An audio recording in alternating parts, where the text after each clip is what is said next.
We are going to read Ruthie and the Not So Teeny Tiny Lie.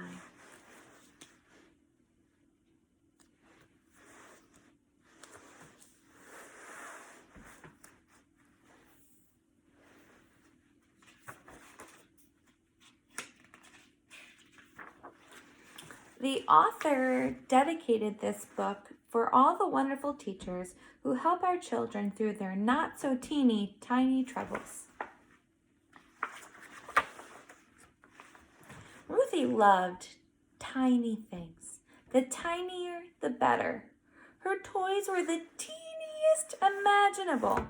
They only had dinky dinosaurs, itty-bitty trains, ponies no bigger than your pinky, and teddy bears that were barely there.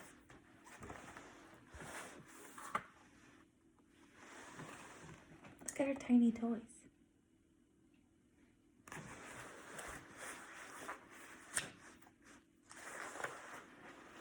Ruthie loved finding tiny treasures too. At the beach, she searched for the smallest seashell. The flowers she picked were no bigger than fairy wings. She even had an eggshell from a hummingbird. And wherever Ruthie went, she carried some teeny thing in her pocket. This is reminding me of somebody in our class who likes little tiny toys and keeping them with themselves.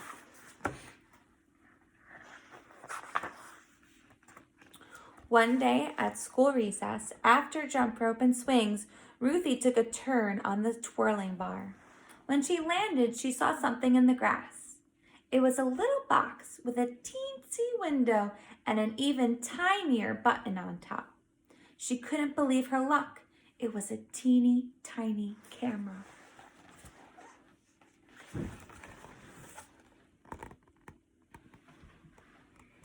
Let's see if you can see that teeny tiny camera. It's right there. Do you see the teeny tiny camera? And there's Ruthie.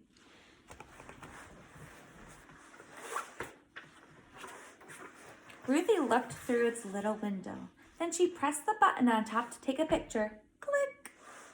Just like a real camera. This was absolutely the best thing Ruthie had ever found, and it was hers. Click, click, click. She tried it out every which way. Say cheese, clouds. Click. Say cheese, little bug. Click. Say cheese, school. Click. Say cheese, Martin. Click.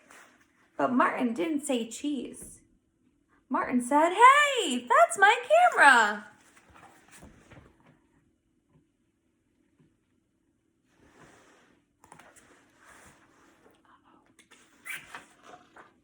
Ruthie was startled. No, it's not. It's mine. Give it to me, said Martin. It's mine. It's not. It's too. No, it's not, shouted Ruthie, and she ran back to class. Is Ruthie being honest? Is it really hers?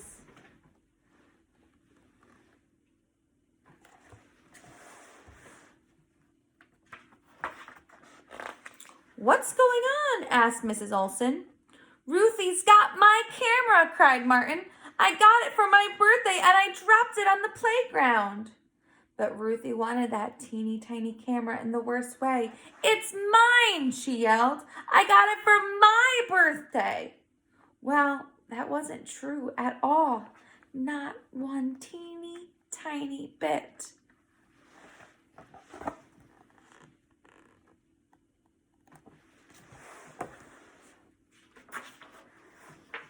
Mrs. Olson looked at Martin. She looked at Ruthie. Goodness, this is a problem, she said. That camera can't belong to both of you. It's better if I keep it safe in my desk drawer for now. Let's talk about it again tomorrow. Ruthie's stomach flip-flopped all the rest of the day. She couldn't remember the answer to 2 plus 2. When Mrs. Olson read a story, every word flew straight out the window.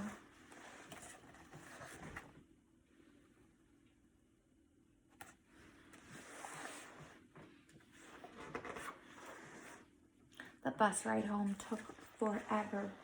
Hi, Ruthie, said Mama. How was school? Okay, mumbled Ruthie. do you think Ruthie's feeling right now? I think she's feeling pretty guilty. Because was she being honest? Dinner was macaroni and cheese, Ruthie's favorite, but she couldn't eat. Not one little bite. Are you feeling well? Asked Papa. I'm not hungry, she said. At bedtime, Ruthie was close to tears.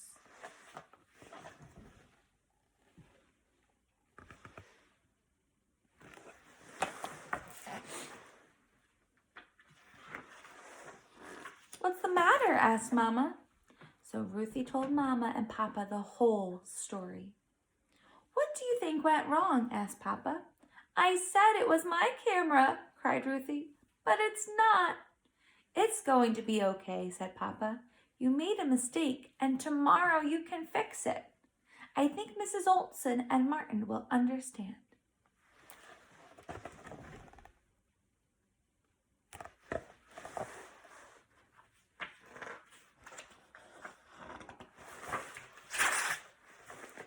But the next morning, Ruthie could barely eat.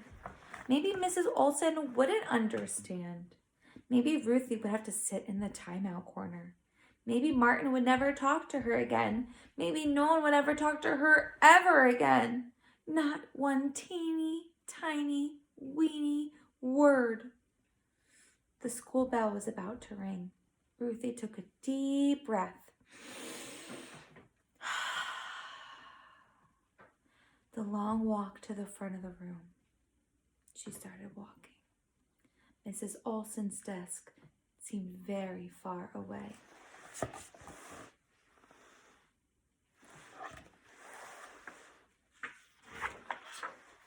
Good morning, Ruthie, said Mrs. Olson. I have something to tell you, said Ruthie in a very small voice. The camera isn't mine. I didn't get it for my birthday. I found it on the playground.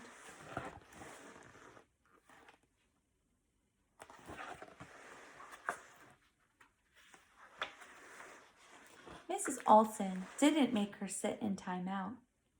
She didn't even look mad.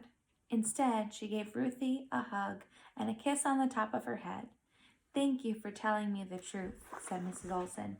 That took a lot of courage. I'm sorry, Martin, said Ruthie. It's okay, said Martin.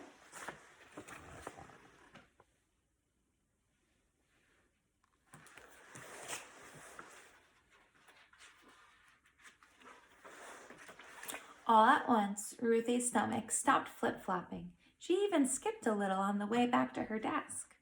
She got the right answer to 3 plus 7 in math. After lunch, Mrs. Olson read the funniest story Ruthie had ever heard.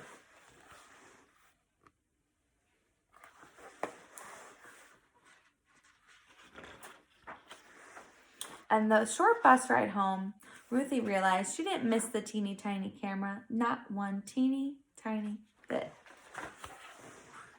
The end. So, take a minute to think and reflect on that story. What is something that we can learn from Ruthie about being honest and making mistakes? And think about how Mrs. Olson handled the situation.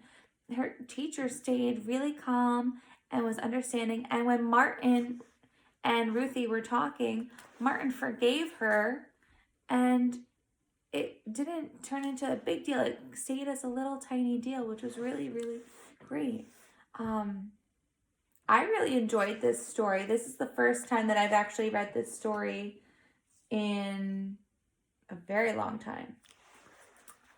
So I would like to know what you learned from Ruthie and what you thought about the book. Was it good? Was it okay? Or did you think it was not so good? I give it 2 thumbs up. I learned a lot from Ruthie and Mrs. Olson and Martin too. So I hope you enjoyed and let me know what you think. See you later.